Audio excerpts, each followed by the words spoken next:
Hello, this is Ken Barron with the National Association of Black and White Men Together. I'm glad you can join us. You might want to subscribe to us. Please like us or comment below. And today we're going to talk about the browning of America.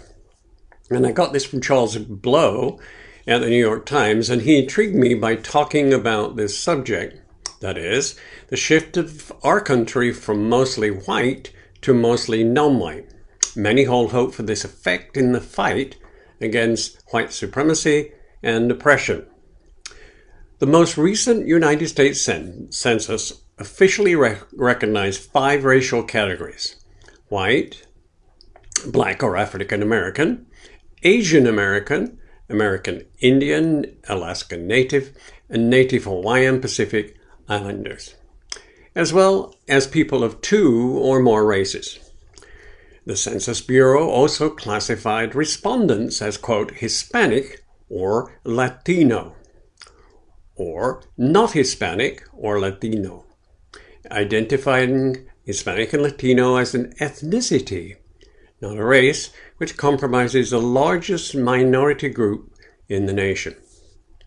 For Charles Blow, white supremacy is the only one face of the problem. The other is anti-blackness. You have to fight both.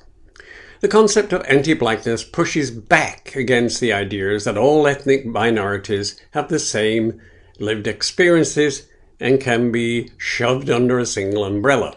For example, in the United Kingdom, terms like BAME, which is a euphemism for Black, Asian, Minority, Ethnic, and POC, People of Color, are used.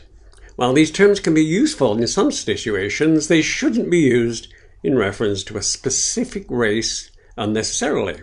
For instance, referring to a black woman as a woman of color when you would or could refer to her as black. And that can undermine her specific lived experiences of being black. In too many societies around the globe where a difference in skin tone exists, the darker people are often assigned a lower caste. And when people migrate to this country from other societies, they can bring these biases with them, underscoring that you don't have to be white to contribute to anti-blackness. The Pew Research Center explored colorism in the Hispanic community and underscored how anti-blackness or anti-darkness is no respecter of race or ethnicity. It is pervasive and portends a future in which the browning of America does not succeed in wiping away its racial prejudice. Thus, Hispanics with darker skins are more likely to experience discrimination than those with lighter skin.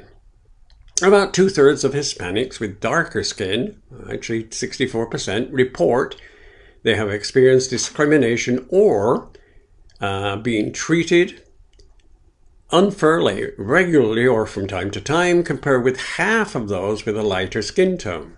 Those differences in experiences with discrimination hold even after controlling for characteristics such as gender, age, education, and whether they were born in the US or abroad. Intolerance isn't only coming from outside the Hispanic community, but also from within it. It is clear that a majority of US Hispanics, understandably, say that too little attention is paid to race and racial issues concerning Hispanics, and that Hispanics say too much attention was paid to issues concerning black people. There really should be more concern for all groups and less of a belief that some are receiving too little or others too much. These issues around how darker skinned people of all races and ethnicities are perceived and treated must be addressed. This is in part because we are racing towards a future in which the share of minorities who are dark-skinned could well be only a fraction. By 2065, it's projected that not only will Asian Americans outnumber African Americans, but there'll also be nearly twice as many Hispanics in the country as black people. So white supremacy could be replaced with light supremacy, a society in which light-skinned people are still advantaged and dark-skinned people are still oppressed. even as the white majority recedes. There have been some encouraging partnerships between black and brown people. Following the murder of George Floyd, another Pew Research survey found that an even higher percentage of Hispanics than black people said that they had participated in protests. In Africa, British-Nigerian actress Beverly Naya produced a documentary on Netflix titled Skin.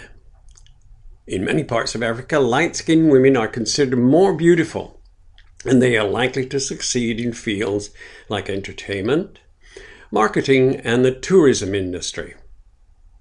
Slave masters had a special preference for slaves with lighter skin who were assigned less difficult indoor tasks as opposed to often horrifying outdoor duties. And now media portrayals of dark-skinned people have contributed to colorism. An African dermatologist said that one way that dark-skinned women dodge discrimination is by using skin bleaching or whitening agents. The global market for skin lightening agents will reach $31.2 billion by 2024, with a huge market in Asia, the Middle East, and Africa, according to the global industry analysis. Skin bleaching can have negative health effects, and skin whitening agents have some components that reduce the protective effect of melanin in darker skinned people and may increase the risk of skin cancer. Let us not forget that these groups have different histories with oppression in this and other countries and different ongoing relationships with it. We must all recognize these differences and confront them in an honest and deliberate way. Colorism and racism are cousins, and both are bad for a democratic country. So here at the NABWMT, we emphasize the relationships and troubles between black and white people, but let's not forget about other communities and their struggles. Thank you for listening. If you want to get in touch with us, our email is nabwmt@nabwmt.org, and of course our website is nabwmt.org. Here on Facebook and other platforms, you can like us, you can comment, and please call in to us again and give you a chance to listen more about what the NABWMT does. Thank you for listening.